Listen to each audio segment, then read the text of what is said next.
여러분 안녕하십니까? 백운기입니다. 믿을 수 없는 일이 일어났습니다.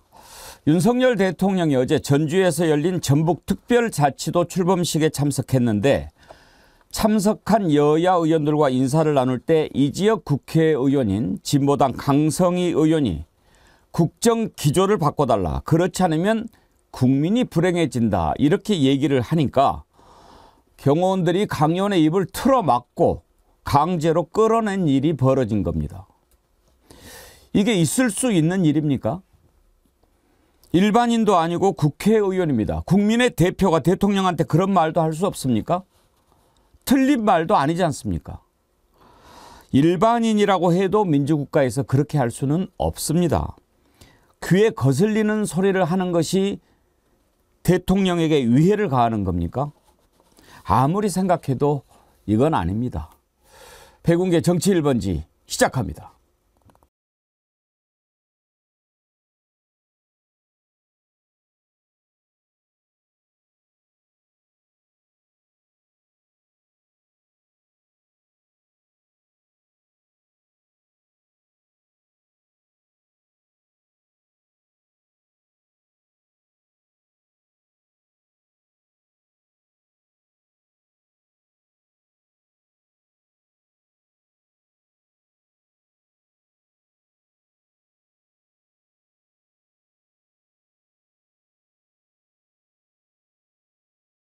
모르죠. 계속 검사만 했잖아요. 정치를 안 했잖아요. 모르는 건 당연하단 말이에요. 다만 문제는 겸손해라는 거예요. 나는 정치를 잘 모릅니다. 이제 시작하겠습니다. 그런데 정치는 국민의 목소리를 듣는 거라고 배웠습니다. 또는 국민의 눈물을 닦아주는 거라고 하더군요. 그런 자세로 하나하나 배워나가겠습니다. 그러면 될 거를 지가 다 아는 것처럼. 그래서 지금 이 나라가 이 모양 된 거 아니에요. 정치 일도 모르면서 다 아는 것처럼 한 번만에 대통령 돼버리니까. 교만은 패망의 선봉이라고 했습니다. 교만하면 안 됩니다. 특히 정치하는 사람들은요, 가장 중요한 게 낮추는 것, 겸손한 겁니다. 교만하면 그 순간 갑니다. 우스갯소리도 있잖아요. 정치하고 골프는 머리 들면 죽는다고. 겸손해야 합니다. 예, 방금 보신 쇼츠 동영상은 초록동 여신님께서 만들어서 보내주신 겁니다. 이렇게 여러분들께서 만들어주신 동영상 저희가 홈페이지에 올려드리고 또 방송에 내보내도록 하겠습니다. 그리고 조회수가 많이 나오는 우수작은 분기별로 시상을 하도록, 상을 드리도록 그렇게 하겠습니다. 여러분들의 많은 참여 기다리겠습니다. 백운기의 정치 1번지는 여러분들이 만들어가는 방송입니다. 백운기의 정어리TV 주인은 바로 여러분이십니다. 오늘 함께 하실 네 분 패널 소개하지요. 김준혁 한신대 교수, 부승찬 전 국방부 대변인, 그리고 차재원 부산가톨릭대학교 특임교수, 김재준 전 청와대 춘추관장 나오셨습니다. 어서 오십시오. 네, 안녕하세요. 반갑습니다. 안녕하십니까. 네. 오늘 먼저 어제 있었던 일부터 짚어봅시다. 제가 아무리 그 영상을 보고 또 봐도 이거는 아니다. 어떻게 이런 일이 있을 수 있는가 싶은데요. 윤석열 대통령이 전주에서 열린 행사에 참석했죠. 전북특별자치도 출범식. 거기에 이제 여야 의원들도 참석하고 그랬죠. 그러면 이렇게 인사를 하는데 거기에서 진보당의 강성희 의원이 이런저런 얘기를 하더라고요. 할 수 있는 거 아닙니까? 국회의원이 대통령 앞에서 말 못합니까? 왕이라도 할 수 있는 건데. 근데 그걸 막고 입을 틀어막고 끄집어내는데 아니 뭐 등산용 칼이라도 들고 있었습니까? 그건 아니잖아요. 한번 이거 짚어봅시다. 짚어볼 대목이 한두 가지가 아니더군요. 어제 그 영상부터 한번 보시겠습니다.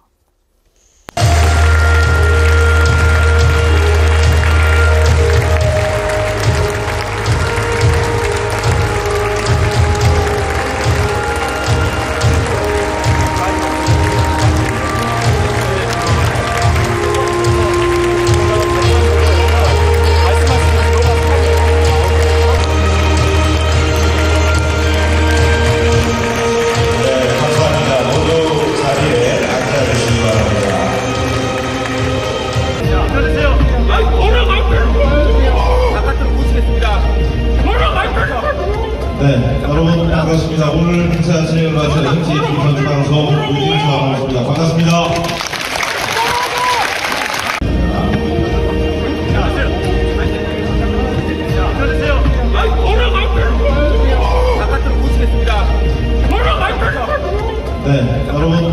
반갑습니다. 오늘 행사 진행을 맡은 JTB 전주방송 유진수 아나운서입니다. 반갑습니다. 네, 오늘 2024년 2월 120주년 만에 전북 특별자치도라는 새로운 이름으로 전북이 바로 지금부터 더 특별해지고 더 새로워지게 될 텐데. 자, 여러분 보셨듯이 저게 그렇게 입을 틀어막고 강제로 끄집어서 밖으로 내 동댕이 칠 일입니까? 뭐라고 얘기했는지 궁금하시죠? 본인이 어떤 얘기를 했는지 강성희 의원 얘기를 직접 들어보시죠. 대통령하고 악수하면서 말 몇 마디 건넨 것이 대한민국 국회의원을 사지를 들어서 짐승처럼 바깥으로 내쫓아야 되는 일입니까? 전라북도 도민들의 목소리를 전하는 게 그렇게 잘못됐어요? 윤석열 대통령은 그런 얘기 들을 수도 없습니까? 들어서도 안 돼요?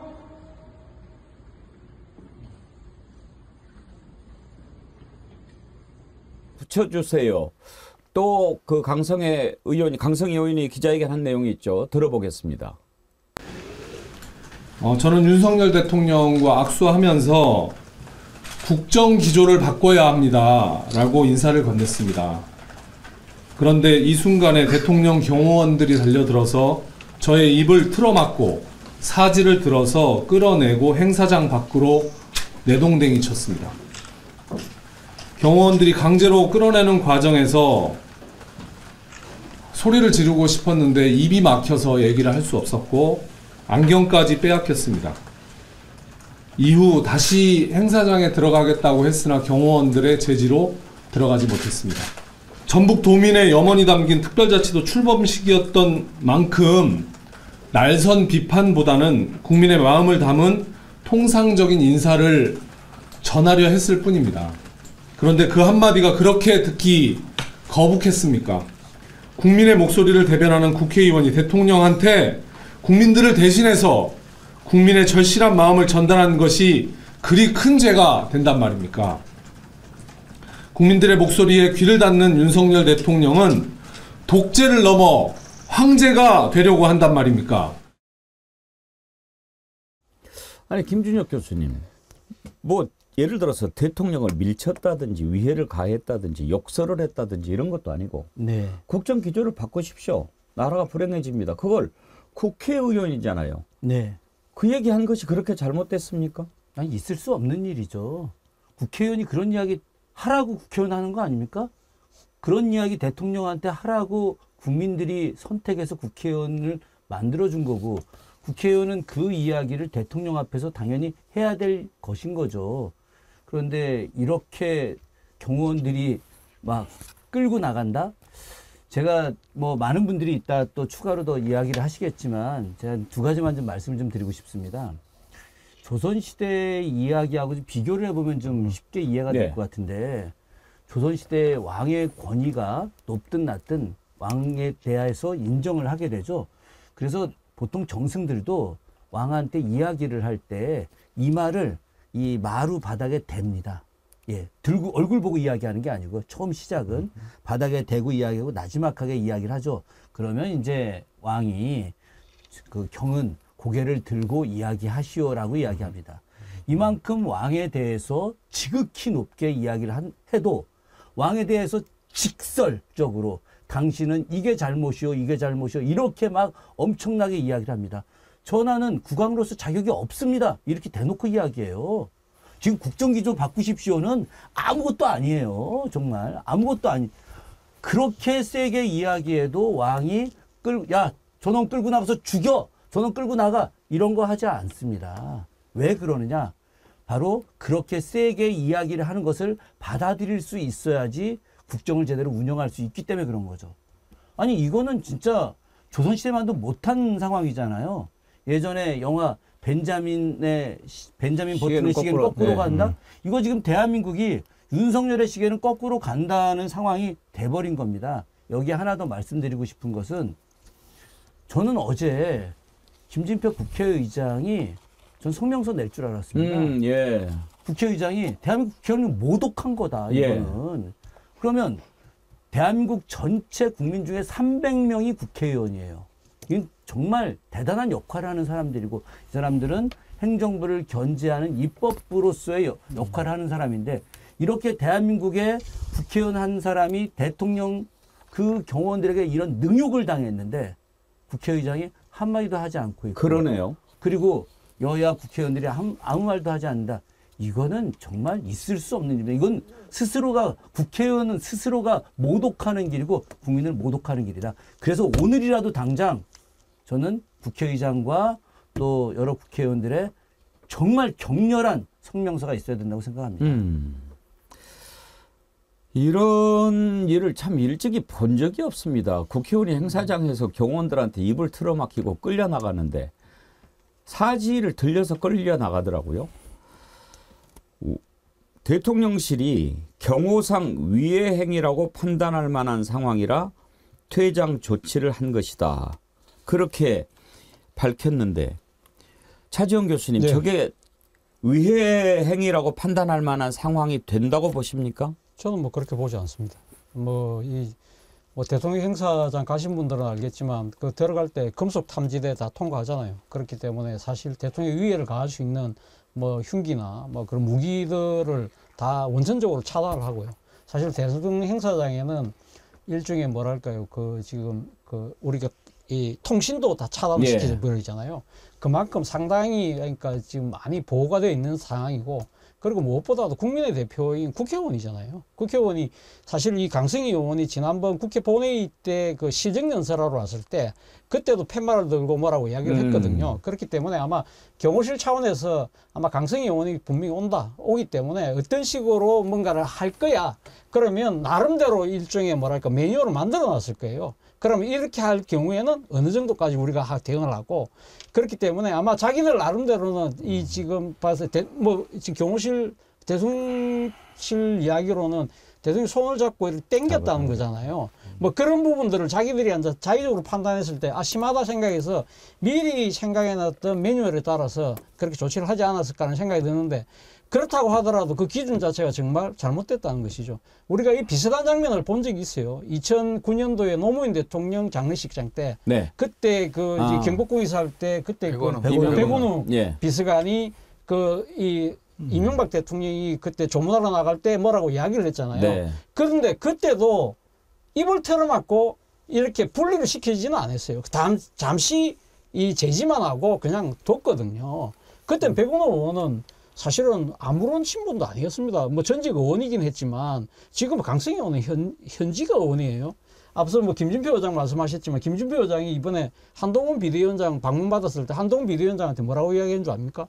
당신은, 그러니까 국회의원을 만날 때는 국회의원 뒤에는 30만의 눈동자가 있다는 걸 기억하라고 얘기를 했어요. 그러니까 국민의 대표라는 거죠. 이런 부분들을 보면 정말 말도 안 되는 행위가 벌어진 겁니다. 예. 지금 국민의힘도 오히려 강 의원의 행동을 비판하는데 동료 의원 아닙니까? 지금 이게 의회의 권위를 무너뜨리고 국회의원을 개무시하는 그런 형태인데 그걸 두고 대통령에 대한 의도된 행패와 축하 분위기를 깨뜨리는 비상식적 행동에 대한 사과부터 하라. 이용호 의원이 이런 얘기를 했네요. 부승찬 대변인. 예. 참 뭐랄까 예견된 일이라고 생각을 합니다. 예견된 일이라고 생각했던 게 왜 그러냐면요.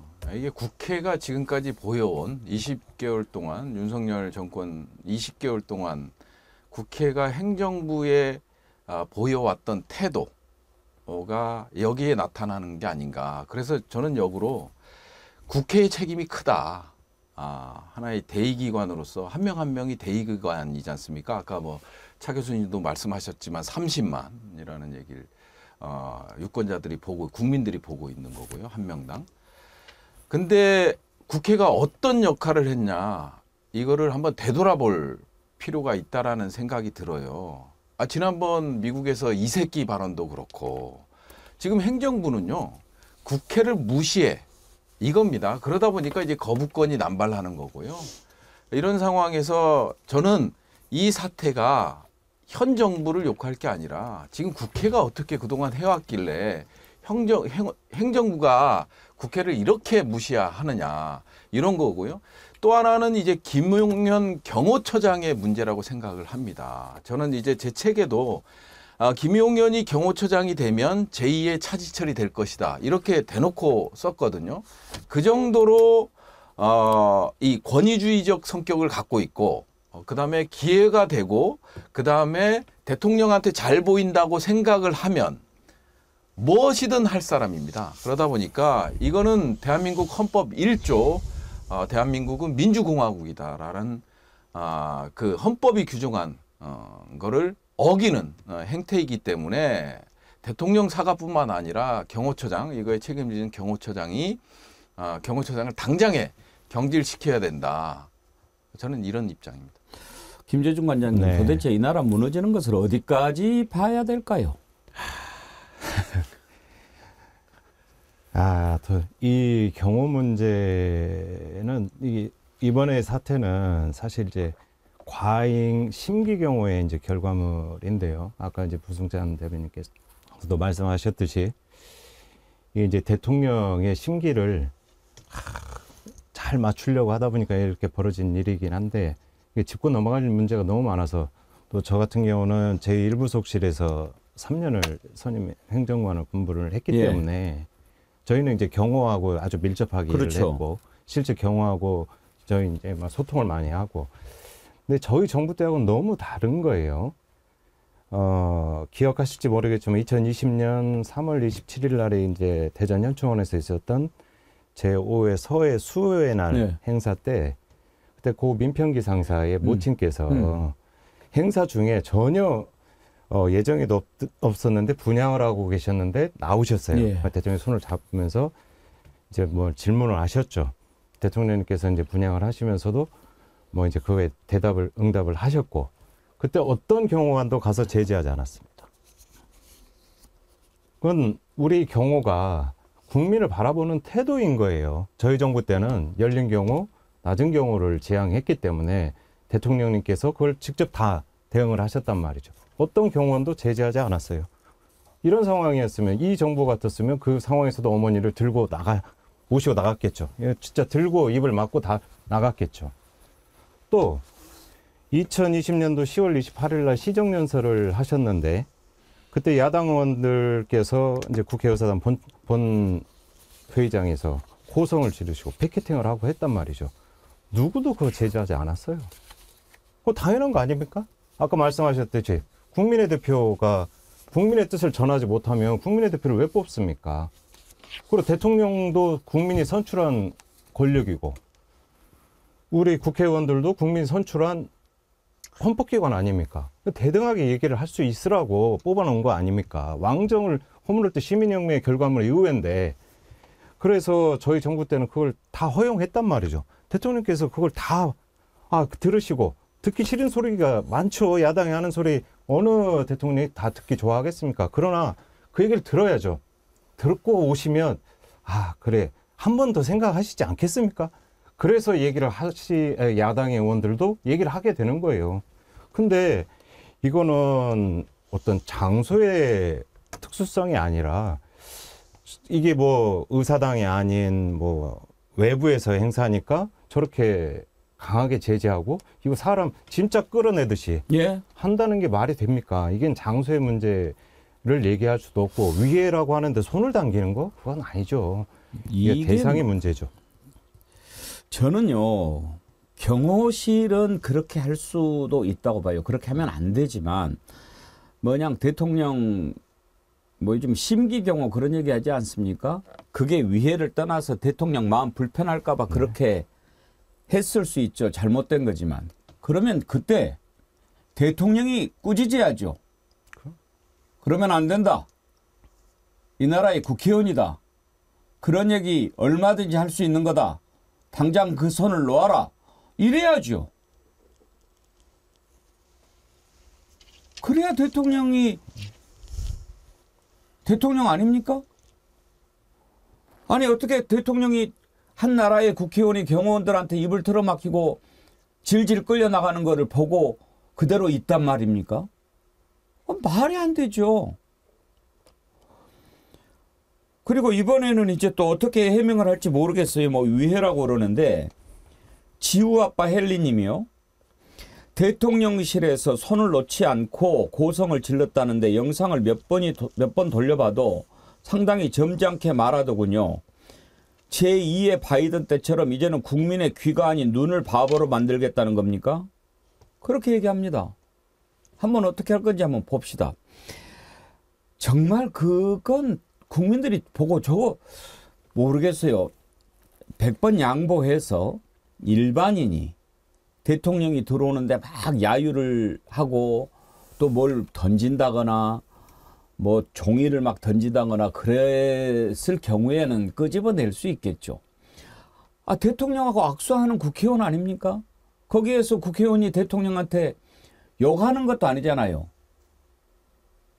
근데 국정기조 바꾸십시오. 그렇지 않으면 나라가 불행해집니다. 그 얘기를 못해요? 이준석 개혁신당 지금 정강정책위원장인가요? 페이스북에 이런 글을 올렸는데 글을 먼저 소개하면 국회의원이 아니라 어느 국민이라도 국정의 잘못을 지적했다는 이유만으로 사지가 들려나갈 이유는 없습니다. 경호상의 위협이었다면 다른 제지 방법도 있었을 겁니다. 아무리 목청이 커도 목소리로 사람을 해할 수는 없습니다. 입을 막은 것은 실체적 위협에서 대통령을 지키는 목적보다 대통령 귀에 소리가 들리지 않게 하려는 심기 경호의 목적입니다. 과거 우리는 과도한 경호에 익숙해진 지도자들이 걷던 길과 그들이 무너지는 모습을 경험했습니다. 강성희 국회의원이 불편했겠지만 역설적으로 지난 보궐에서 그가 당선된 것은 대통령이 국정을 올바르게 하지 못했기 때문이고 오늘 일로 그를 4년간 더 국회에서 볼 확률이 높아진 것도 사실입니다. 이런 글을 썼는데 이 글에 수긍이 가기도 하거니와 이준석 전 대표가 유튜브 동영상을 하나 링크를 걸어놨어요. 그거를 한번 소개해드리고 싶어서 소개한 겁니다. 어떤 동영상이냐면요. 오바마 대통령 때니까 11년 전이에요. 2013년 11월에 이민 개혁 문제로 연설을 합니다. 그럴 때 청중석에 앉아있던 한 청년이 한국계 청년으로 알려졌는데 막 소리를 지릅니다. 연설을 방해할 정도지요. 그때 오바마 대통령이 어떻게 했는지 참 궁금하지 않습니까? 한번 보시죠. And most importantly, we will live up. Most importantly, we will live up. Most importantly, we will live up to our character as a nation. That's exactly what we're talking about. Yeah. Every single day. That's why we're here. President, please use your executive That order is- to halt deportation for all 11.5 undocumented immigrants in this country right now. What we're we trying- agree that we need to pass comprehensive immigration reform. At the same time, you have a power to stop deportation for all undocumented Actually, I immigrants don't. in this country. And that's So why we're please, here. I need your help. Okay. Stop deportation! Stop deportation! Thank you. All right. Stop deportation! What I'd like to do. No, don't worry about it, guys. Okay, let me finish. Let me. How about these guys don't need to go. Let me finish. Let me. Hold on a second. Hold on a second. I respect the passion of these young people because they feel deeply about the concerns for their families. Now, what you need to know when I'm speaking as President of the United States, and I come to this community, is that if, in fact, I could solve all these problems without passing laws in Congress, then I would do so. But we're also a nation of laws. That's part of our tradition. And so the easy way out is to try to yell and pretend like I can do something by violating our laws. And what I'm proposing is the harder path, which is to use our democratic processes to achieve the same goal that you want to achieve But it won't be as easy as just shouting. It requires us lobbying and getting it done. So,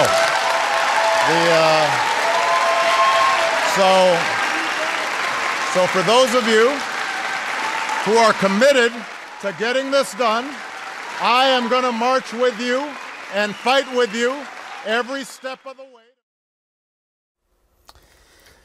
참 눈물이 나려고 합니다. 참 부럽네요. 자, 맨 처음에 그 청년이 무례했지요. 대통령이 연설하는 과정 아닙니까? 그거는 좀 예의에 벗어난 겁니다. 연설이 끝나고 혹시 질문해도 되겠습니까? 라고 하고 할 수도 있었겠지만 혹시 이제 그런 기회가 주어지지 않을 것 같고 본인과 가족이 처한 문제가 너무 절박하니까 그렇게 방해를 한 것 같습니다. 그래도 맨 처음 그냥 듣습니다. 너무 지나치니까 경호원들이 이제 제지를 하려고 하죠. 오바마 대통령이 뭐라고 합니까? 그냥 두세요. 그냥 두세요. 그리고 그 다음에 하는 얘기가 참 마음을 많이 울립니다. 나는 여기서 미국의 대통령으로서 이야기를 하고 있다라고 하면서 설득하지 않습니까? 차지원 교수님. 네. 왜 우리 저렇게 못해요? 아, 그러니까요. 제가 저 장면 보면서 떠오른 말이 생각이 있는데요. 대통령 과잉 경호는 약한 정당성의 증거다 하는 이야기를 누군가 했습니다. 누가 했을까요? 안철수 의원이 2020년 10월 달에 그 당시 문재인 정권 때죠. 문재인 정권 때 그때 대통령 행사에 참석했던 주호영 의원을 경호실에서 몸수색을 했어요. 그래서 그 때문에 좀 시비가 벌어졌는데 그때 안철수 의원이 했던 이야기가 대통령 과잉 경호는 약한 정당성의 증거라고 했는데 그 사안하고 이 사안하고 비교하면 어디가 더 약한 정당성이 있을까요?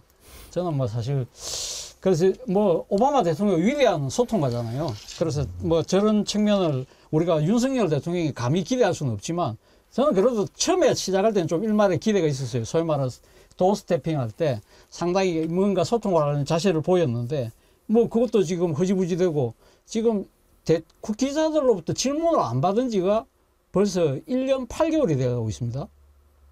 1년 8개월 아니죠. 아니, 그 지지난해 10월부터 안 했으니까 지금 상당히 오래된 기간 동안 안 하고 있는데요. 사실은 지금 우리나라 이 경호처의 가인 경호의 문제는 사실은 지금 우리 국내만의 문제는 아니었습니다. 기억하시겠지만 지난 12월 달에 대통령이 네덜란드 갔잖아요. 네덜란드 가서 그때 그 지금 과잉 의전 때문에 현지 대사가 주재국 정부한테 이 초치를 받아서 불려갔어요. 그때 문제가 됐던 게 뭐냐면 경호상 필요 이유로 방문지의 엘리베이터를 늘려라는 거예요. 그러니까 이건 너무 지나친 값일 아니야? 그게 문제가 됐거든요. 그런데 그때 돌아와서 그 국가적인 망신을 당했는데 그 뒤에 김용현 처장에 대한 경질이 있었습니까? 아까 우리 부승찬 대변인이 김용현 처장이 이야기했는데 그 뒤에 오히려 국정원장 내정됐다는 이야기가 나올 정도로 상당히 그런 상황이 거꾸로 되고 있는 거죠. 사실 이 지금 김용현 경호처장은 임명될 때부터 상당히 말이 많았었어요. 뭐 우리 부승찬 대변인 너무 잘 아시겠지만 이분이 지금 육군 서리스타 출신이잖아요. 그러면서 사실은 이 원래 처음에 했던 그 국방장관 초대 국방장관 누구죠? 이름이 이종섭. 이종섭 장관보다 한 해 위거든요. 네. 그래서 국방부 상황이라는 이야기가 나올 정도였는데 사실은 지금 보십시오. 지금 근데 이분이 윤석열 대통령이 중앙고등학교 1년 선배예요. 그 고등학교 다닐 때부터 잘 알았다는 거 학군 다니면서 잘 알았다고 그러거든요.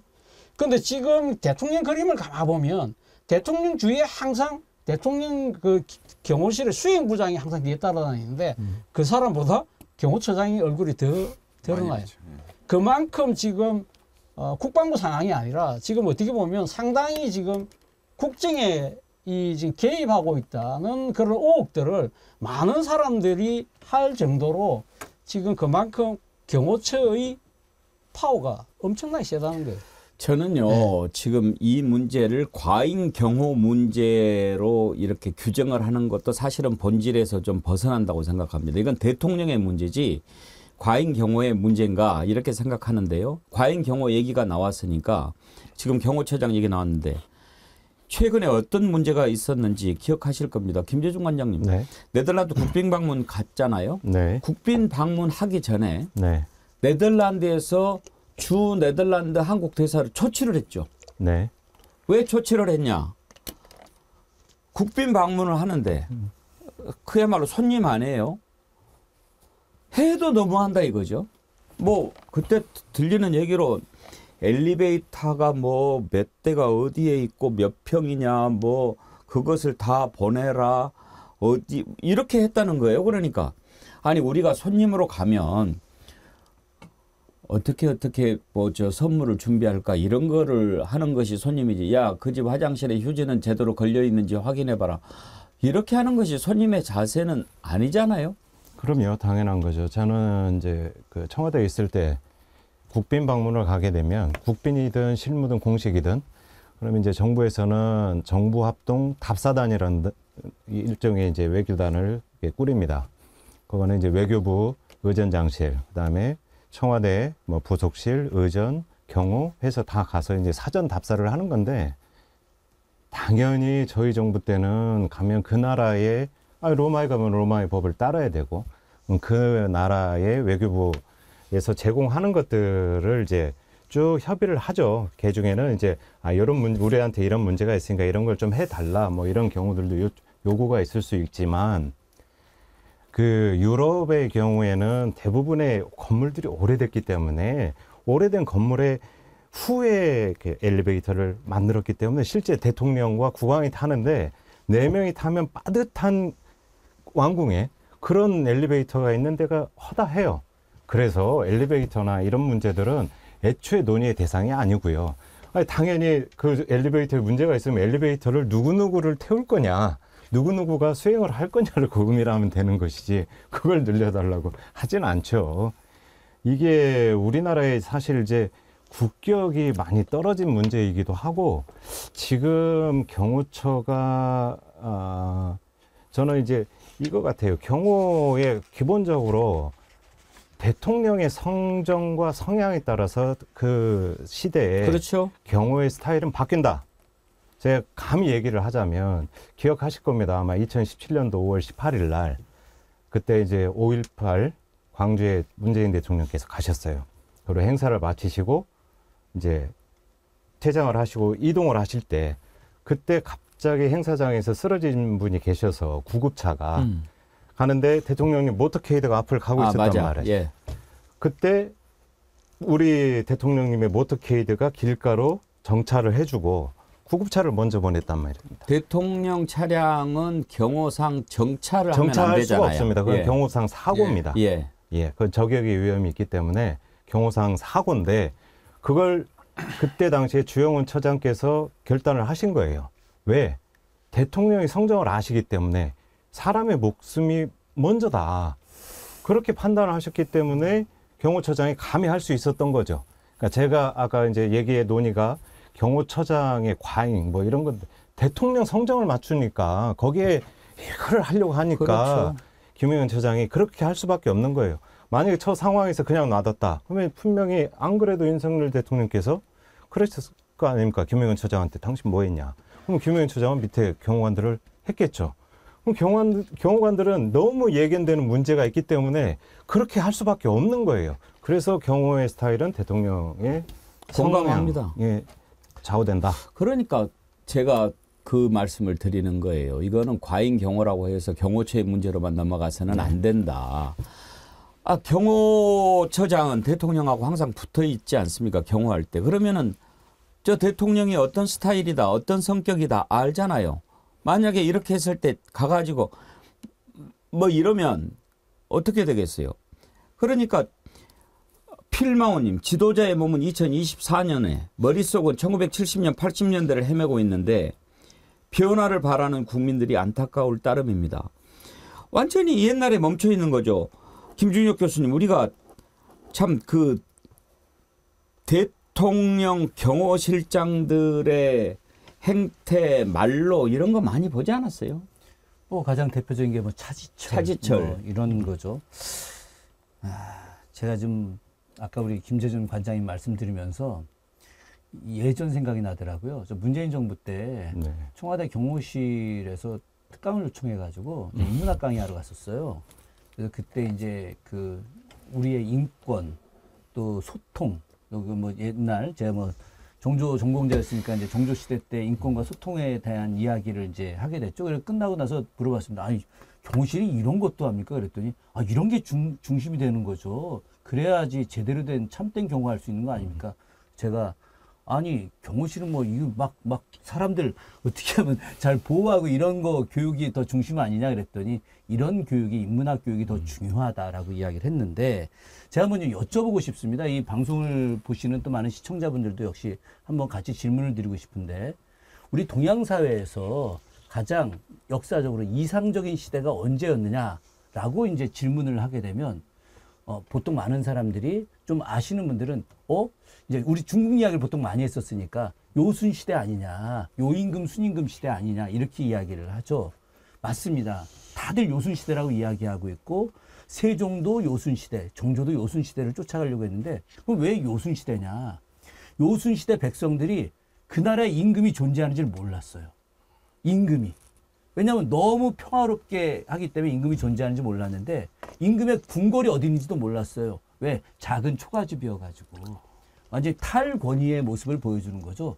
지금처럼 막 어마어마한 권력과 힘을 보여주거나 용산 뭐 다 내쫓고 거기서 막 정말 그 엄청난 성체를 가지고 하는 대통령 시대가 아니라 작은 초가집에서 임금이 나라를 다스리는데 순리대로 다스리니까 여기서 말하는 순리라는 게 사람을 존중하는 거예요. 예로 이렇게 대하면은 자연스럽게 돌아가는데 지금 그런 요순시대 이런 거 얘기할 것도 없고 순리, 인간 존중 이런 거는 아예 얘기할 수 없는 시대가 온 거예요, 이게. 그래서 비극이라고 하는 겁니다, 이게. 그 아까 성정 얘기했고 경호원들이 알아서 한다라고 하는데 이분 글을 보니까 생각이 저도 버뜩 나네요. 이만하면 됐다 아이디 쓰시는 분이 후보 시절에 검정 넥타이 준비 안 했다고 수행 비서한테 엄청 화내지 않았던가요? 저러니 수행원들이 알아서 그겠죠. 그때도 부승찬 대변인 우리가 정확히는 못 들었는데 또 뭐 그 잘못 이야기하면 걸리니까. 맞습니다. 그때도 뭐 이 새끼 저 새끼 네. 막 그 욕하는 게 네. 보이잖아요. 네. 거의 뭐 조인트 깔 기세 아니었어요? 예, 그래서 기사도 여러 번 나왔죠. 그래서 저는요, 이 경호 형태를 보면 뭘 느낄 수 있냐면 국가의 정치 체제를 이해할 수 있습니다. 국가의 정치 체제를 이해할 수 있는데 우리는 이제 크게는 민주주의와 권위주의 국가로 분류를 하는데 지금 경호 형태는 민주주의적인 경호 형태가 아니에요. 이제 권위주의적이고 독재 국가라는 거를 스스로 인정하는 거거든요. 이 경호 형태만 보더라도 본인들이 독재를 하고 있다라는 것을 알고 있는 반증이다. 저는 그렇게 보여져요. 특히나 차 교수님께서 경호처장에 대해서 말씀하셨는데요. 경호처장은 합참 작전본부장을 하면서 문재인 정부 장관을 찾아가서 민주당을 위해서 최선을 다하겠다고 사성장군 닿게 해달라고 했던 분이에요. 근데 북한 미사일 도발이 있을 때 자기 사성장군 안 됐다고 휴가를 나가버린 사람. 대한민국의 안보를 책임져야 될 사람이 그게 기사로도 나와 있습니다. 작전본부장이라고 하면요. 대한민국의 그 안보를 군사 안보를 총괄하는 자리입니다. 근데 휴가를 나가버려요. 문재인 정부에서 자기 진급 안 시켰다고. 이 정도고요. 그다음에 얼마 전 국회에서 나왔지 않습니까? 국회에서 질의응답 과정에서 뭐가 나왔냐면 천공이 왔을 때 김용현 처장이 동행했다라는 거를 육군참모총장이 얘기했다고 저한테 얘기한 거거든요. 예. 그 한 거에 대한 명예훼손 고발인이 누군지 아십니까? 개인의 명예를 훼손한 거를 고발한 사람이 김대기 비서실장이에요. 김대기는 아무 관계도 없는데 그 정도로 경호처장이 막강한 권력을 행사하고 있는 상황이에요. 지금 그러면은 그쪽에서 서열이 그렇게 높습니까? 예, 그래서 이게 반증, 이게 진짜 증거죠. 예, 경호처장이 얼마나 서열이 높은지를 보여주는 거거든요. 개인의 명예훼손인데 어떻게 대통령 비서실장이 고발하냐 이거예요. 있을 수 없는 일이, 법적으로도 있을 수 없는 일이 일어나는 거거든요.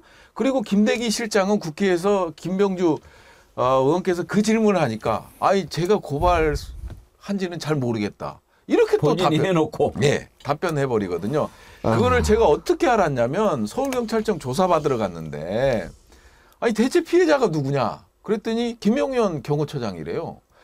그러면 고발인은 김용현 경호처장이냐?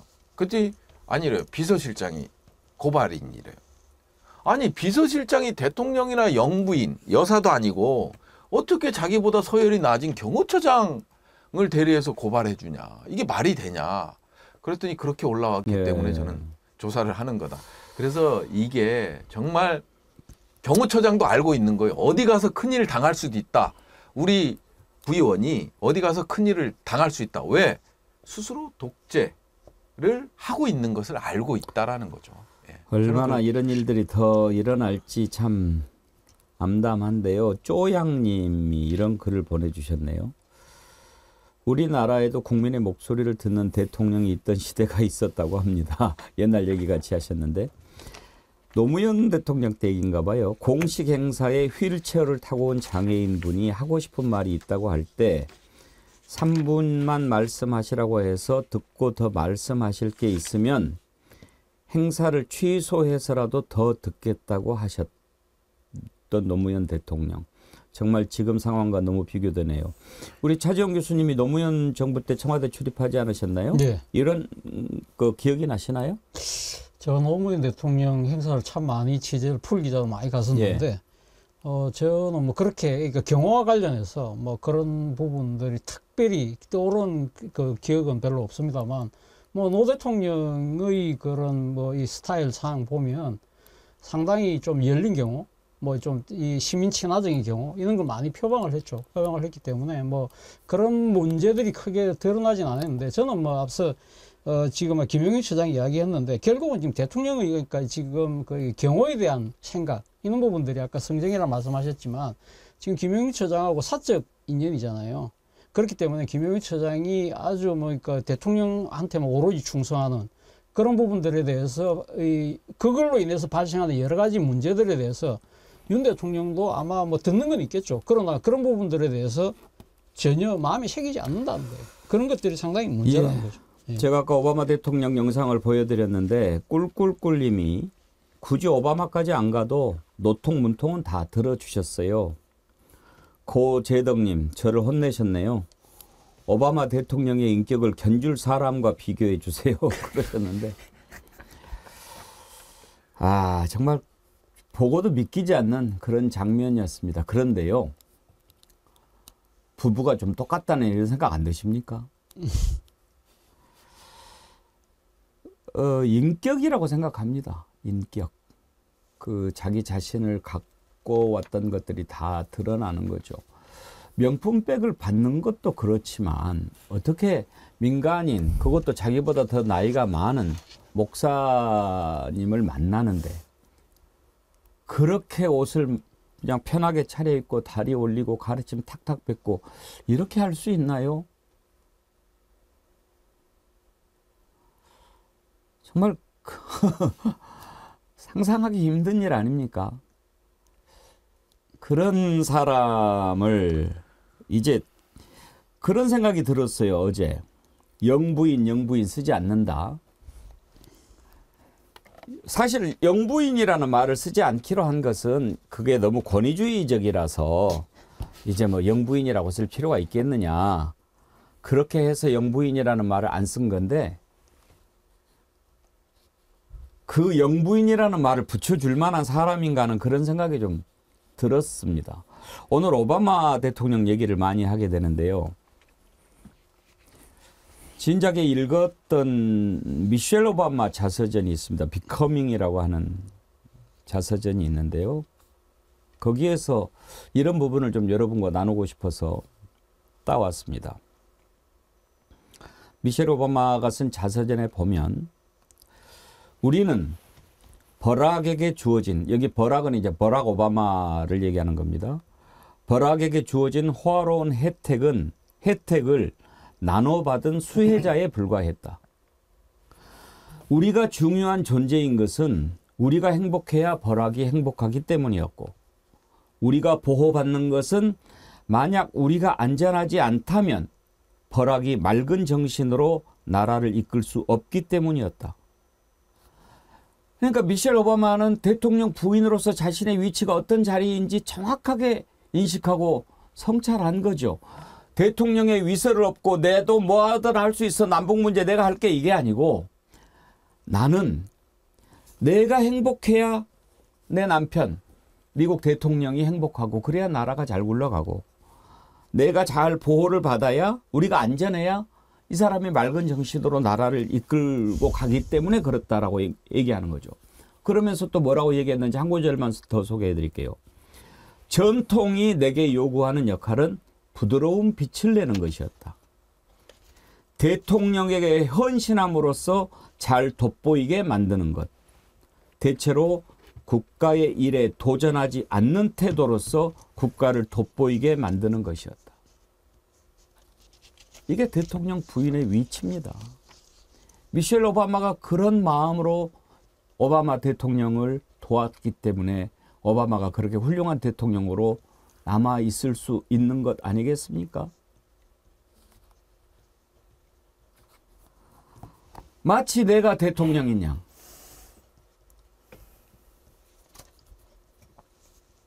어쩌면 그렇게 똑같을까? 그런 생각이 들어요. 그렇게 명품백 받고 뭐 이런저런 얘기 다 하고 그러고도 그냥 개 무시하고 넘어가면 될 걸로 생각했나 보죠. 근데 국민들이 다 봐버렸습니다. 그런데도 한마디 얘기하지 않습니다. 그리고 숨어 있습니다. 해외 방문 일정도 취소하고 말이죠. 그러면 국민들이 잊습니까? 잊혀집니까? 더군다나 이제 어떤 시국입니까? 총선이 80여일 앞으로 다가온 시점입니다.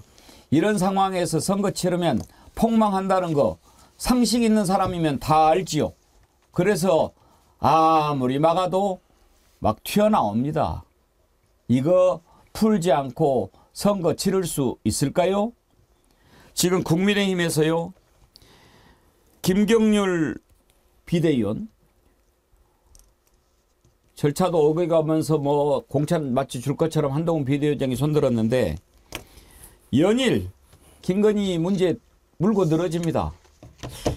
이거 공천 줄 거 후회하지 않을까 싶은데 한번 들어보실까요? 그럼 디올백에 대해서는 좀 대통령실이 어떤 좀 입장이라든지 방안을 내놔야 되시나요? 저는 그게 아주 단순하다고 생각해요. 아까도 말씀드렸지만 어제 말씀드린 마찬가지인데 실상과 어떻게 해서 그와 같은 일이 발생하였는지 우선은 사실관계가 저희로서도 궁금하잖아요. 국민들로서도 사실관계를 말씀하고 사과하자. 자꾸 이제 김혜경 여사는 또 뭐 김정숙 여사는 이러는데 우리 당이 국민의힘이 우리 국민들에게 도덕성을 보여주기 위해서는 비교하지 말자. 기아 타이거스가 작년에 7인가 8위를 했는데 자꾸 한화하고 롯데하고 비교해서 우리 거기보다 잘했다 이러지 말자는 거죠. 우리 어떤 국민들이 요구하는 기대치가 있는데 우리 그걸 충족시키기 위해서 노력하자. 그래야만 국민들의 정서에 다가갈 수 있고 마음을 녹일 수 있지 않나. 적어도 이 사안에 대해서만큼. 지금 국민의힘에서 수도권에 출마하려고 하는 사람들은 저 문제 상당히 심각하게 생각하고 있거든요. 저거 풀지 않으면 선거 치르나 마나다 이런 생각하니까요. 하태경 의원 부산에서 수도권으로 출마하겠다고 옮겼는데 하태경 의원도 끼어들었습니다. 들어보시죠. 이번 총선이 이 영부인 선거 이렇게 몰고 가는 게 민주당 전략이고 이제 이 부분을 선거 전에 최대한 빨리 해소해야 된다는 게 우리 당 분들 대다수 입장입니다. 지난번 삼선 의원 모임에서도 뭐 그런 이야기가 뭐 다 대동소이했고요. 아, 그렇습니까? 예, 그렇습니다. 그래서 이제 특검을 받아들일 수는 없다고 하더라도 이제 영부인께서 직접 나와서 이제 본인이 대선 당시에 아내로서 역할에만 충실하겠다고 말씀하신 게 있잖아요. 네네. 근데 이제 막상 되면은 또 일이 많기 때문에 대통령 일 도와줘야 된다. 선의의 그런 마음이 좀 생길 수 있다고 봅니다. 하지만 지금 이제 걱정하는 이제 마음들이 너무 크기 때문에 어쨌든 그런 약속을 못 지켜서 미안하다. 특히 국내 활동은 하지 않겠다. 공식 활동은. 왜냐하면 이제 외국 나가는 건 사실 에티켓이잖아요. 이제 부부가 같이 나가는 게 국제 매너이기 외교상, 때문에 그건 이제 하셔야 될 것 같고. 그리고 뭐 디올백 같은 경우는 함정이긴 하지만 부적절했다. 이런 부분에 대해서 솔직하게 사과를 하고 이해를 구하는 것이 저는 어쨌든 공인으로서 바람직한 자세라고 보고요. 김건희 여사가 직접이요. 마이크 앞에서. 본인이 받은 거잖아요. 디올백 같은 경우는. 자, 이제 수도권 인사들은 특히 걱정이 심하겠죠. 그리고 어제 들려드리기는 했는데 이번에 영입했던 이수정 경기대 교수 얘기도 다시 한번 좀 들어보도록 하겠습니다. 왜 다시 들으려고 하는지는 듣고 나서 제가 이유를 설명드리겠습니다. 여당이 또 한동훈 비대위가 이제 좀 민심을 더 끌어오기 위해서는 이른바 김건희 여사 리스크를 좀 풀어야 한다 이런 지적이 있습니다. 좀 더 적극적으로 대응할 필요가 있다고 보세요? 저는 적극적으로 대응을 좀 했으면 좋겠는데 그게 법적으로 그럼 되겠는가. 재판 지연이 이만저만이 아니잖아요. 뭐 하나 제대로 된 확정 판결이 나오는 데까지만 2년 이상씩 걸리는데 특검을 해가지고 또 거기다가 예산을 들이고 그런 일들을 또 해야 되는가. 그 부분에 대해서는 지금 총선을 앞둔 입장에서 참 게임을 이상하게 한다. 부당하게 한다 이런 생각이 좀 드는데요. 차라리 그거보다 김건희 여사가 경위를 설명하시고 만약에 뭐 선물이 보존돼 있으면 준 사람에게 돌려주시고 국민들에게 사과하시고 이렇게 하면 좀 쉽게 해결될 수 있는 방법이 있지 않는가. 저는 개인적으로는 저라면 그렇게 하겠다 이런 생각이 듭니다. 이수정 교수 발언을 왜 제가 다시 한번 들려드렸냐면요. 여러분께 죄송하다는 말씀을 드리려고 하는 겁니다. 어제 제가 저 얘기를 듣고 나서 저렇게 하는 게 상식이죠. 그랬다가 차지용 교수님한테 혼이 많이 났지요. 차지용 교수께서 그거 옳지 않다 이렇게 지적하셨죠. 뭐 어제도 말씀드렸습니다만 김영란법 부정청탁 금지법에 보면요. 공직자 배우자는 1년에 300만 원을 초과하는 금품을 받으면 안 된다고 명시를 해놨습니다. 그럴 경우에 어길 경우에는 처벌을 받도록 되어 있고요. 이를 안 그 배우자 공직자는 그 즉시 서면 신고하고 반환하고 또는 반환 종료 그러니까 반환을 종료하는 의무가 생기고 지체 없이 이를 이행하지 않으면 배우자도 똑같이 처벌하도록 규정하고 있습니다. 자, 그렇다고 한다면 지금 윤석열 대통령은 아내의 이 디올백 수술을 이제 알잖아요. 그 모든 국민이 다 아는데 그 반환했나요? 반환을 종료했나요? 안 하고 있잖아요. 그렇다고 한다면 이거는 법을 위반하고 있는 거죠. 그러면 이 조사는 누가 해야 되죠? 관할 지금 부처가 국민권익인데. 국민권익이죠. 그러니까 국민권익이 조사하고 있나요? 조사 안 하고 있으니까 시민단체들이 지난해 12월 19일 날 고발했잖아요. 조사해달라고 신고했잖아요. 그리고 12월 26일 날 당시 권익위원장이 법대로 하겠다고 했는데 그 이런 방법 없이 딴 거 지금 조사한다고 조사 착수 사실을 국민들에게 발표했는데 그 이재명 대표의 그 헬기 이용 그 조사 착수를 국민 알 권리라고 이야기를 하고 있어요. 이게 말도 안 되는 이야기를 하고 있는 거죠. 제가 지금 바로 뭐 말씀 중에 연결해서 저 이런 생각이 좀 들어요. 아까 이수정 교수가 아니 그 법 위반을 했는데 범죄심리학자가 그거 뭐 법 상관없이 그냥 뭐 사과하면 끝난다 이렇게 얘기하는 거잖아요. 일단 기본적으로 말도 안 되는 거고. 그러니까 제가 어제 거기에 홀려가지고 맞아요. 저렇게 해야지요. 그랬다가 혼났다니까 제가 자, 이거를 다시 따르게 죄송하다고 보자는 거죠. 말씀드리는 겁니다. 자, 송영길 대표 금품 수사권이라고 해서 지금 감옥도 가 있고 조사도 받는데 제일 많이 받았다는 사람이 한 300 정도 되는 거예요. 보통 뭐 몇십만 원 받은 사람도 있고 또 100만 원 받은 사람들도 있고. 근데 이 디올백 300 받은 거 이거 법적인 문제 해결 안 해도 그냥 사과하면 끝난다 지금 얘기하고 있잖아요. 지금 국민의힘에서 영입 1호가 그러면 송영길 대표 관련돼서 그 사람들 100에서 300씩 받은 사람들 사과하면 다 끝나는 거잖아. 그죠? 그런데 왜 송영길 대표하고 왜 민주당 의원 관련된 사람들은 다 감옥 가고 검찰 조사받고 그러고 있고 저 대통령 영부인은 300만 원짜리 디올백 받아서 뇌물 받은 건데 저거 사과하면 끝나냐. 형평이 안 맞잖아요. 형평이. 아니 도대체 이게 말이 되는 얘기냐고요 이게. 저는 뭔가 지금 여권에서의 이런 목소리들이 보면 일사불란함이 좀 느껴질 거예요. 일사불란함이 뭐냐? 그냥 사과하면 끝날 일인 것 같은 프레이밍을 하고 있는 게 아닌가라는 생각이 드는 거예요. 전에 우리 김건희 여사가 선거 때도 아주 비판 여론이 고조되니까 결국 사과해야 된다, 사과하고 끝냈어요. 그 이상 아무것도 없잖아요. 이거 법적으로 문제 안 된다. 그냥 사과하면 다 끝난다. 하태경 의원 모든 사람의 말을 보면 결국은 사과하면 다 해결될 문제를 왜 이렇게 하는지 모르겠다. 요지는 거기에 있는 거예요. 그러니까 진정한 사과를 요구하는 게 아니고 한동훈 비대위원장까지 나섰다는 거. 한동훈 위원장이 지금 윤석열 대통령한테 저항할 수 있습니까? 아니잖아요. 그런데 그런 목소리를 냈다는 건 뭐냐? 일사불란하게 오더에 의해서든지 아니면 프레이밍을 하고 있는 거예요. 예. 결국 사과만 하면 이 문제는 특검법 재결이 돼서 안 됐을 때 또 여론이 어떻게 형성이 될까? 그거를 피하기 위해서 그냥 내가 볼 때 이거 사과 이 정도 선에서 사과하면 다 끝날 수 있게 밑자락 까는 거다. 여권이 이거에 대해서 이견을 하고 부글부글한다? 저는 절대 그렇게 보지 않습니다. 저 같은 경우는 아까 이수정 교수 얘기 들으면서 지난번에 그 디올백이 가짜다. 뭐 가짜일 수 있다. 이런 얘기 했잖아요. 그런 얘기 했어요? 예. 그럼요. 예. 예. 그 얘기를 하고 이번에 돌려주면 유죄가 무죄가 된다라는 뉘앙스의 발언을 하잖아요. 야, 어떻게 범죄 심리학자인가. 야, 이거 진짜 같은 지역구 아니십니까? 예. 네, 할 얘기가 좀 많아요. 아니, 이거 당선에 눈이 멀지 않고는 이거 도저히 불가능하다. 이미 이수정 교수의 눈은 멀어 있다라는 말씀을 드리고요. 지금 일련의 사태, 김건희 사과와 관련돼서 이 단계별로 치밀하게 가고 있다. 아까 뭐 김재준 춘추관장님도 말씀하셨지만 첫 번째가 국민의힘에서 군부를 뗀다. 김건희 사과에 대한. 그 다음에 이제 한동훈 입에서 제2부속실과 특별감찰관 얘기가 나왔다.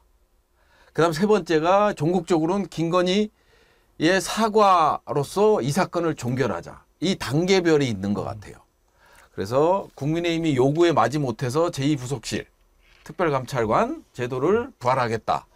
이거를 이제 대통령실이 받아주고 그다음에 이제 마지막에 김건희가 다시 나와서 눈물 흘리면서 잘못했습니다. 뭐 이런까지 될 줄은 몰랐습니다. 이런 식으로 이제 사과를 하는데 아까 우리 저 앵커님도 말씀하셨지만 정말 충격적인 건 뭐냐면 가래침을 4번 뱉으면서 상대방 눈동자를 보면서 뱉는다고 최재형 목사가 그랬죠.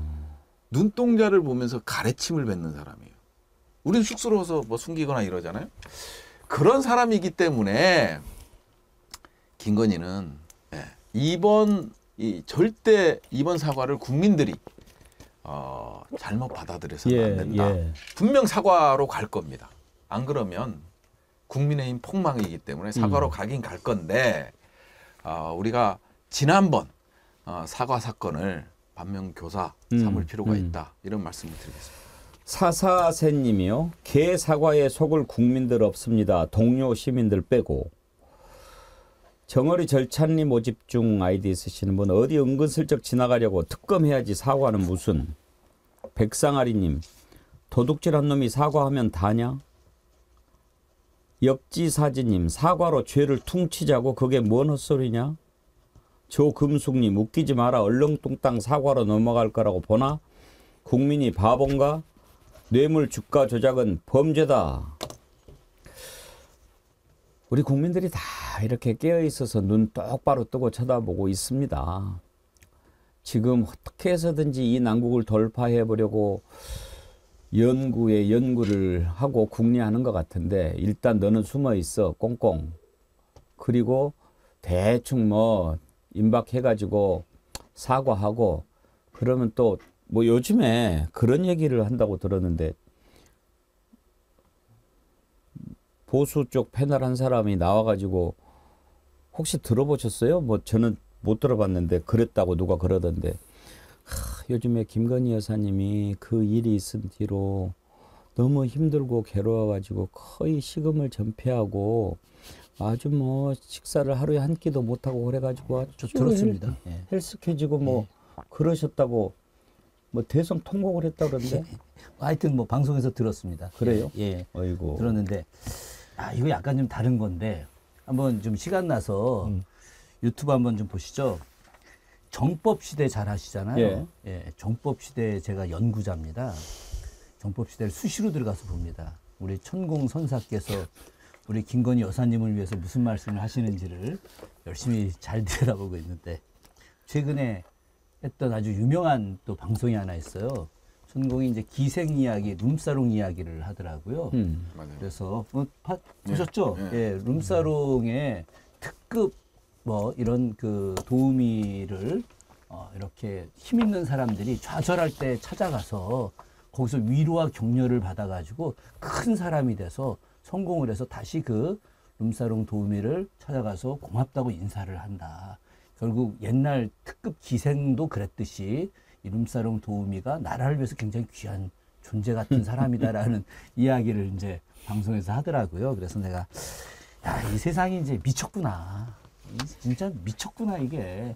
이런 식으로 이제 이 신격화 단계를 넘어서 조만간에 이제 뭐 이게 웅녀 이야기 나오겠구나 이제 이런 생각까지 제가 좀 했는데 저는 이제 그런 생각이 듭니다. 이게 얘기가 좀 빗나가긴 했는데 예전에 제가 전태일 열사 어머님 이소선 여사님한테 직접 들은 이야기인데 이호 여사님하고 김건희 씨를 비교하는 것 자체가 아까 그 오바마 대통령과 윤석열 대통령 비교한다고 해서 우리 혼이 났지 않습니까? 그죠? 그거 비슷한데 우리 이호 여사가 이소선 어머니 칠순 때였는데 고위원 때였습니다. 그랬는데 이제 뭐 잔치를 이제 하려고 하는데 대통령 그 청와대에서 명단을 다 보내라고 하니까 이 노동운동 하던 사람들이 이소선 여사 축하하러 가는데 자기들 주민등록번호 다 하고 주소 보내고 다 귀찮으니까 이소선 여사가 대통령 영부에 오지 마라. 왜 우리 잔치하는데 귀찮게 오느냐 그랬더니 이호선 너무너무 죄송하다고 그런 거 다 없이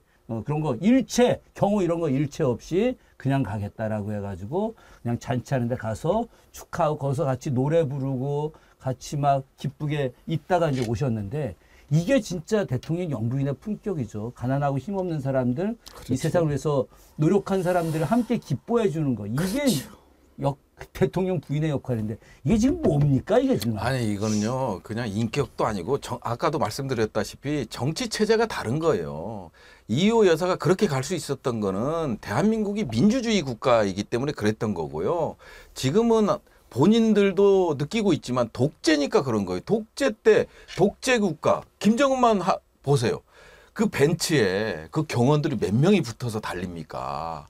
예? 그런 거랑 마찬가지로 김용현도 독재인 걸 알고 그러면 언제든지 위해를 당할 수 있다 이렇게 판단을 하는 거예요. 그러니까 경호가 강화되는 거고요. 그 이호 여사님은 죄송합니다. 민주주의 공화국 당시 얘기를 하시면 어떡합니까? 제가 한 말씀 드릴게요. 아까 모든 분들이 지금 이 김건희 이 사건과 관련해서 뭐 사과로 이렇게 덮고 넘어갈 거라고 보잖아요. 저는 그렇게 여건이 단순하지 않다고 봅니다. 저는 오늘 그 단초를 어디서 보냐면 국민일보 일면에 보면 이런 기사가 있어요. 한동훈이 김경률 마포 출마를 이야기를 하니까 특혜 없다. 용산에서 그렇게 지금 받았다는 거거든요. 이것만 보면 용산이 그러면 정당 민주주의를 위해서 이렇게 감나라 변화를 한다고? 근데 따지고 보면 용산에서도 그렇게 말할 자격이 있나요? 그것도 말이 안 되잖아요. 근데 이렇게 지금 한동훈이 마포 출마에 대해서 용산이 태클 거는 듯한 모양새를 취하는 이유는 뭘까요? 정치적 갈등 관계를 만드는 거예요. 만들면서 그런데 이 상황에서 한동훈과 김경률이 김건희 부분을 이야기하는 거예요. 그럼 쉽게 말하면 둘이가 뭔가 지금 충돌하는데 한동훈은 거기에 대한 일종의 뭐 용산에 대해서 할 만한 모양처럼 비치는 거예요. 그것이 쉽게 말해서 한동훈의 차별화를 보여주는 거죠.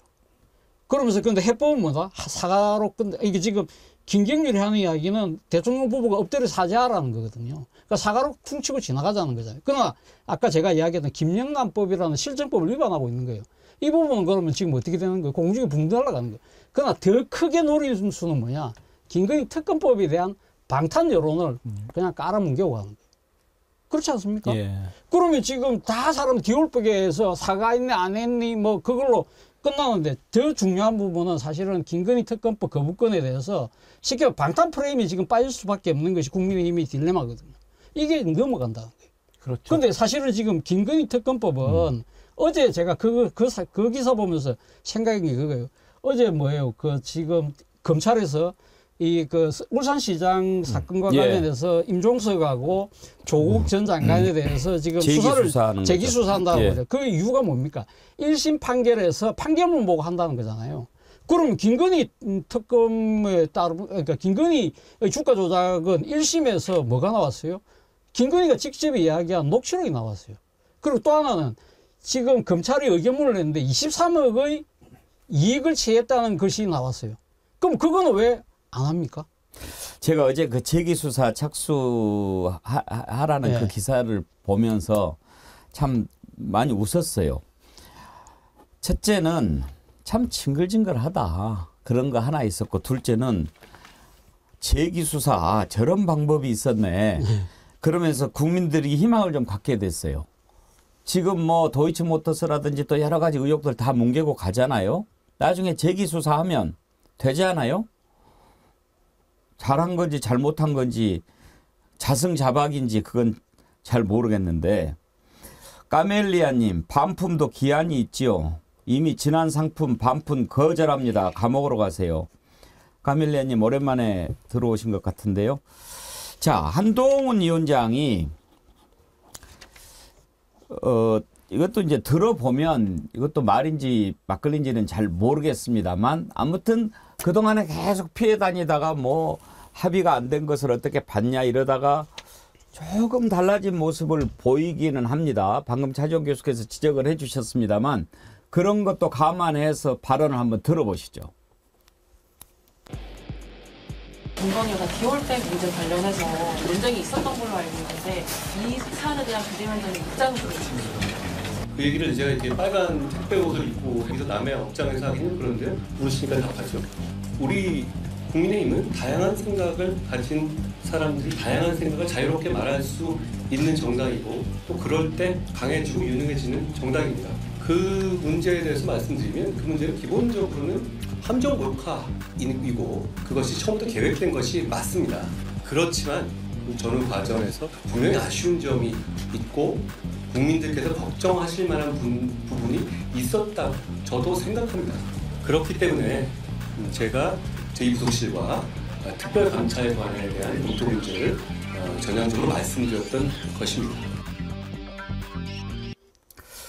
저게 이제 바로 호도하는 거죠. 네. 김재중 관장. 네. 제가 부속실 설치, 특별감찰관, 네. 이거하고 명품백 받고 이런 거는 별개잖아요. 완전히 별개의 문제죠. 이부속실 설치 문제는 본질적으로 하지 말아야 되는 것들에 대한 명확한 선을 긋는 게 이부속실 설치의 본질이에요. 그러니까 권한을 준다는 건 월권이라는 것이 명백해지기 때문에 이부속실을 설치를 하면 여사를 모시는 부속실 직원들이 하지 말아야 될 행동들이 규정이 되는 거죠. 반면에 이제 또 특별감찰관 문제는 언제든지 할 수 있어요. 할 수 있는데 그게 무의미하기 때문에 우리 문재인 정부에서 공수처를 만들었기 때문에 공수처를 활용하면 되는 거예요. 공수처에서 얼마든지 수사를 할 수 있게 돼 있습니다. 근데 그거를 지금 저 한동훈 장관의 이야기를 들어보면, 여권의 이야기를 들어보면 공수처 무력화도 또한 밑자락에 깔고 있는 거거든요. 그리고 이 여사의 지금 현재의 문제는 그와 무관한 문제거든요. 전혀. 이부속실과 뭐 특별감찰관 문제는 기본적으로 이 정부의 국정 운영 스타일에 대한 문제고, 특히 김건희 여사를 중심으로 풀어가는 그 국정 운영 스타일의 문제이고, 이건 명백한 범죄란 말이죠. 아까 차 교수님께서 말씀하셨듯이 법 위반 사항이 있단 말이죠. 그럼 그 법 위반 사항에 대해서 명확하게 하면 될 부분이고, 이게 밝혀지지 않고 안 되기 때문에 특검까지 갔던 거 아닙니까? 특검으로라도 그걸 파헤치자.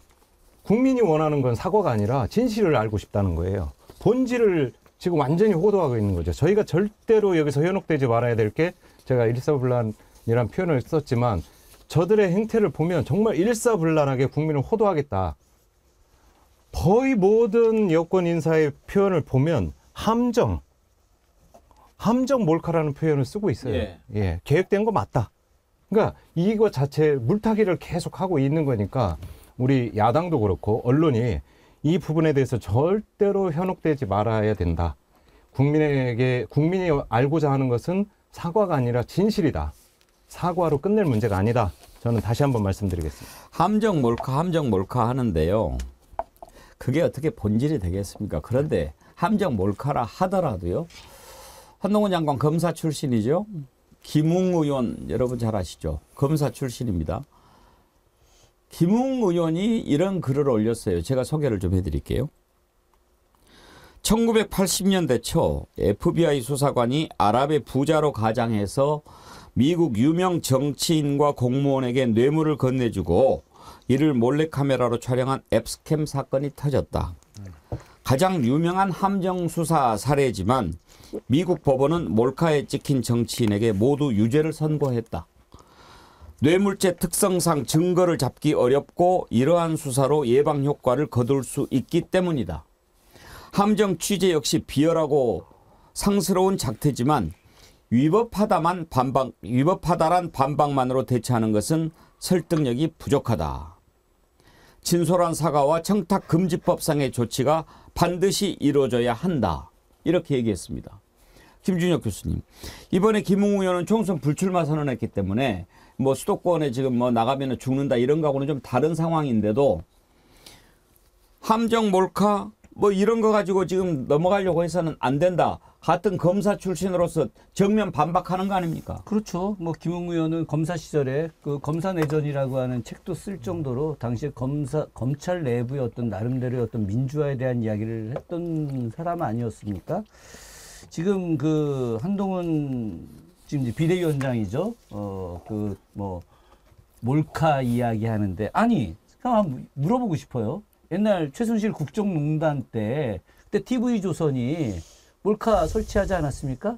지금 이제 그 뉴스버스 대표하고 있는 이진동 당시 부장이 이제 설치를 했는데 그 내용 가지고 수사 누가 했습니까?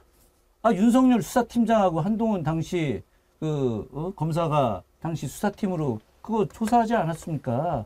그럼 당시 그거 조사하지 말았어야죠. 아, 이거 함정 몰카니까 이거 조사하면 안 된다. 법적 위반이다. 이렇게 이야기했어야 되는데 본인들은 그거 다 하고 그걸 통해서 국정농단이라고 해서 유죄 선고한 거 아닙니까?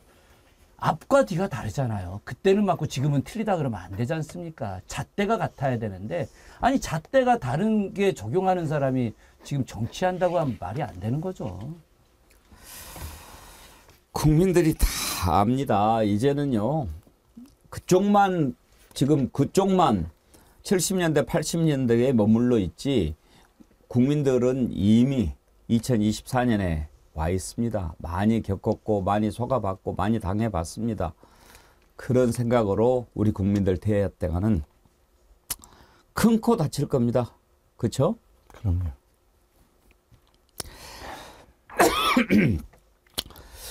그런데 김건희 특검법 어떻게 해서든지 이제 뭐 막아보고 모르겠어요. 나중에 공천 탈락하고 이런 사람들이 포결할 때 어떻게 할지는 모르겠는데 김건희 특검법을 거부할 때만 해도 참 많이 놀랐습니다. 그래도 자기 문제인데 그걸 거부할 수 있을까? 근데 하더라고요. 그래도 이태원 참사 특별법만큼은 거부권 행사 안 할 거라고 국민들 생각하고 기대하지 않았습니까? 근데 그것도 거부하기로 마음을 먹은 모양입니다. 국민의힘이 거부하기로 건의했다는 거 아닙니까? 그래도 될까요? 그 소식을 들은 유가족들 마음이 어떨까요? 어제 삭발하는 모습 한번 보실까요?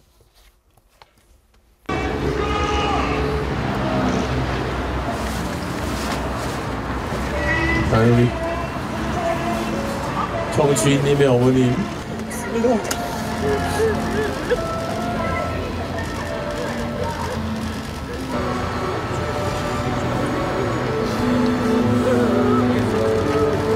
손 이정님의 어머님과 이어서 우리 담임 의원님 국민의힘을 강력하게 규탄한다! 규탄한다! 규탄한다! 규탄한다! 공포하라! 공포하라! 공포하라! 공포하라!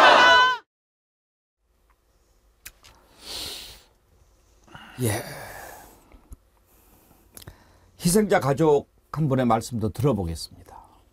어떻게 159명의 희생자들 우리 아이들을 놓고 어떻게 정치 노름을 하십니까?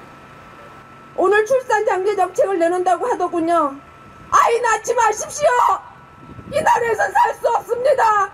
새끼 키우고 살 수 없는 나라입니다. 아이 낳지 마십시오.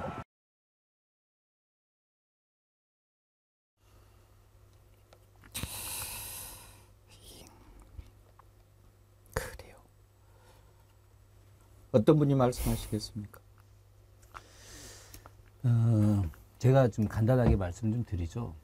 어제 저 영상은 이제 생중계로 직접 다 봤는데, 저는 이제 지난 수요일 날, 며칠 안 됐죠. 수요일 날 밤에, 우리가 이제 수원서 이태원 참사 유가족분들하고 같이 집회를 했습니다. 그래서 두 분의 부모님이 이제 오셔서 말씀을 이제 하시는 걸 제가 끝까지 있고, 저도 이제 그 자리에서 발언도 같이 했었는데, 그분들이 하셨던 그 이번에 이제 특별법과 관련된 말씀은 정말 꼭 통과시키고 싶어서 너무나 많은 걸 양보를 했다. 그리고 이 법안도 이제 특별법이 시행되는 것 자체도 4월 총선 이후에 하는 것으로까지 다 했다. 그런데 지금 국민의힘이 이 특별법이 이번 총선을 이용하기 위해서 만든 거다라고 하는 논리는 정말 있을 수 없는 일이다. 이거는 이 법안 내용 자체가 우리가 양보하고 또 양보하고 또 양보해서 거의 누더기가 되다시피 한 특별 법안이었음에도 불구하고 이것을 거부하는 것은 차마 인간으로서 할 수 있는 일이 아니다라고 두 분의 부모님이 그 늦은 밤에 추위에 떠시면서도 하셨던 말씀인데, 그 말씀을 제가 그 자리에 들으면서 만약에 국민의힘이 이 특별법을 거부를 한다면은 정말 이 사람들은 사람도 아니다. 우리가 그런 말 있지 않습니까? 사람은 되지 못할 망정 짐승은 되지 말자. 우리 윤석열 대통령 그리고 국민의힘 여러분, 정말 사람은 되지 못할 망정 짐승은 되지 맙시다. 제가 늦깎이 아빠로서 부모의 입장으로서 좀 얘기를 하고 싶어요. 제 준추관장을 하면서 뒤늦게 결혼을 해서 50대에 결혼을 해서 아이가 지금 20개월밖에 안 됐는데, 제가 총각일 때는 부모님의 심정을 다 알 수가 없었어요. 제 아이가 나가서 어떤 일이 생길까, 이게 저의 현실적 고민이 아니었어. 근데 그래, 세월호 때 너무 가슴이 아프고 했지만 제가 공감 능력이 떨어져서가 아니라 정도가 달랐던 것 같아요. 근데 이번에 이태원 참사를 보면서는 아, 내 아이가 저런 일을 당할 수 있겠구나. 늦깎이 아빠로서 저는 우리 정부 여당, 특히 대통령 내부께서 부모님의 심정을 제발 좀 이해를 해달라. 뭐 정치적인 이야기 다 필요 없습니다. 부모님들이 원하는 게 대단한 걸 요구하는 거 아니지 않습니까? 그때 진상을 알고 싶고 원하는 게 똑같습니다. 예전에 우리 세월호 때도 진상을 알고 싶었던 게 부모님들의 심정이었는데, 그 심정을, 그 부모의 마음을 외면해서 어떻게 됐습니까? 저는 윤석열 대통령도 제발 그 부모의 심정을 좀 헤아리고 부모의 심정을 이해를 해서 이 문제 정치적으로 받아들이지 말라 이거죠. 제발 인간적인 문제에서 그런 일을 당한 부모의 심정에 서서 제발 좀 헤아려서 이 문제를 거부하지 말아야 된다. 이게 무슨 거부권이 일상화가 되는 나라가 어디 있으면 이게 나라입니까? 차지원 교수님, 오죽하면 애기 낳지 말자고 하시겠습니까? 저는 저 영상 지금 봤거든요. 그래서 지금 좀 제 가슴이 완전히 막 탁 와서 박히네요. 저는 아침에 신문 보면서 완전 어제 삭발한 걸 봤습니다. 일면에 사진 보고 아침에 정말 좀 가슴이 좀 아팠는데, 그 사진 보면서 옆에 기사에 아까 저출산에 대한 양당의 정책이 나와 있길래 이게 무슨 소용이 있나 하는 생각을 제가 했는데, 저 분의 말씀을 들으니까 정말 그러네요. 지금 국민의힘의 지금 반대 논리는 총선용 악법이라는 거지 않습니까? 뭐 김건희 특검도 마찬가지고. 그럼 왜 진작에 안 했어요? 그럼 진작에 했으면 총선에 관계없는 시점에 왜 안 하고 있다가 왜 이제 와서 그걸 핑계로 잡느냐는 겁니다. 결국은 지금 국민의힘이 소위 말해서 용산 출장소 대통령 심기만 지금 살핀다고 아무도 그 말을 못 하는 거죠. 그 뭐 김건희도 마찬가지고 이 이태원 이 지금 참사 특별부도 마찬가지잖아요. 오로지 지금 소위 말하는 국민의힘의 지존 윤석열이라는 그 사람의 그분의 뭡니까 그 지금 그거만 생각을 한 거죠. 사실 윤 대통령이 우리가 이전의 이 비슷한 사건에서 봤을 때 항상 역대 권력자들이 했던 부분들 책임자에 대한 인책은 분명히 했잖아요. 그런 부분을 안 했기 때문에 지금 야당이 단독으로 행안부 장관에 대한 탄핵을 추진을 했던 것이고요. 그 탄핵이 뭐 그러니까 지금 헌법재판소에서 법률적 잣대로 보니까 그렇게 기각이 되긴 했습니다만 그것이 그러니까 모든 면죄부가 아니거든요. 그런데 그것이 마치 그걸로 다 이야기가 끝났냐 그렇게 이야기하는 부분들은 아마 이번 총선에서 국민들이 제대로 심판할 겁니다. 이제 심판의 시간, 선택의 시간이 다가오고 있는데요. 부승찬 대변인, 정말 선택을 잘해야 되겠지만은요. 한순간의 선택 잘못으로 국민들이 치러야 하는 대가치고는 너무 크다. 막 그런 속상함이 있어요. 예, 사실은 너무 크죠. 실제적으로 일상생활이 안 되시는 분들이 너무 많잖아요. 그리고 지금은 국가가 존재한다라는 생각을 하는 분보다 부정평가를 하시는 분들, 그러니까 60% 이상의 여론조사에도 나타났듯이 지금 국가가 없다고 보는 거거든요. 그래서 한동안은 각자도생이라는 사자성어가 유행할 정도였지 않습니까? 그런 상황이었고요. 윤석열 대통령이 보여준 모습, 이태원 참사가 이뤄지고 그다음에 이제 천공이 얘기를 하죠. 이번 희생이 우리에겐 기회다. 이런 얘기를 하고 나서 이제 조문을 6번을 가요. 위패도 없는 조문을 6번 가고 이 정치쇼를 정말 했던 거죠. 그때 매일매일 천공이 얘기를 하잖아요. 매일매일 가라. 그러면 기회가 온다. 이런 식의 뉘앙스의 발언을 했죠. 그래서 이 생명들을 가지고 정치적으로 이용하는 게 너무나 보이고 있는 거잖아요. 그리고 저 같은 경우도 이제 딸 둘인데 첫째 애가 이태원 참사 이래 연락이 안 돼갖고 저희도 그냥 발을 동동 구르고 난리가 난 적이 있었거든요. 부모의 입장에서는 다 그런 것 같아요. 그 저출산 대책 이게 왜 필요합니까? 국가가 지켜주지도 못하고 그 사고가 난 거에 대해서 책임자 처벌도 없고 그런 상황에서 저는 이제 국무위원들이나 국가는 도덕적 잣대에 따라서 행동해야 된다고 보거든요. 법률적 잣대를 들이대면서 이 헌재 갔더니 전부 이게 기각됐다. 이런 걸로 그 명분을 가지고 국가를 운영하는 것은 아닌 것 같습니다. 그래서 특히나 생명과 관련된 문제는 엄격한 도덕적 잣대가 적용돼야 되는데 지금 윤석열 정부에서는 이 도덕이 상실됐다. 이런 말씀을 드리겠습니다. 예. 정말 방금 말씀드렸던 것처럼 선택을 참 잘해야 합니다. 한순간에 잘못된 선택이 얼마나 우리나라를 뒤로 빠꾸시켰습니까?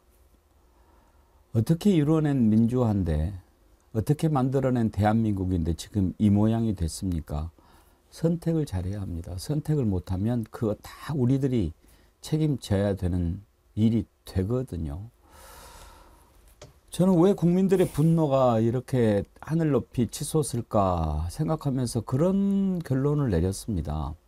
물론 잘못하고 이렇게 엉망으로 만들어 놓은 것에 대한 분노, 그게 있지만 지금 많은 그 분노의 가장 큰 기저에는 우리가 만들었는데, 지금의 이 대한민국을 우리가 만들었는데,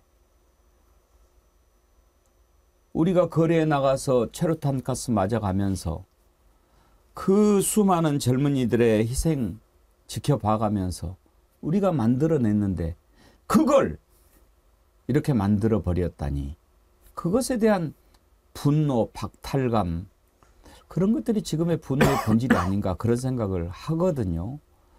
분노하지 않으려면 정말 선택 잘해야 합니다. 오늘도 많은 분들이 함께 해주셨고요. 특히 또 슈퍼챗 참여해 주신 분들이 많이 계신데요. 소개를 좀 해드리고 마치도록 하겠습니다. 쪼양님, 나철주님 또 이렇게 많이 보내셨는데 지난번에도 많이 보내셨는데 14만 9천 원 보내셨는데 지난번에도 무슨 뜻이 있으신가요? 이 다음에 슈퍼챗 보내지 말고 무슨 뜻인지만 한번 좀 댓글로 남겨주시면 감사하겠습니다. 기쁨 두배님, 쪼사루스 조형래님, 분노 릴레이 동참합시다 여러분. 소병률님 분노 릴레이 하시면서 함께 해주셨고요. 변함없이 님도 함께 해주셨고요. 골드스타님 함께 해주셨습니다. 감사드리고요. 박영태 님도 너무 자주 보내시는 것 같은데 이제 제가 좀 궁금한 게 풀렸습니다. 어디 계신 분인가 했는데 방콕이시군요. 백운기 앵커님, 요즘 우리나라에서 일어나는 일들 도저히 이해를 할 수 없습니다. 무너진 나라가 바로 설 때까지 화이팅 해주세요. 방콕에서 응원합니다. 예, 감사합니다.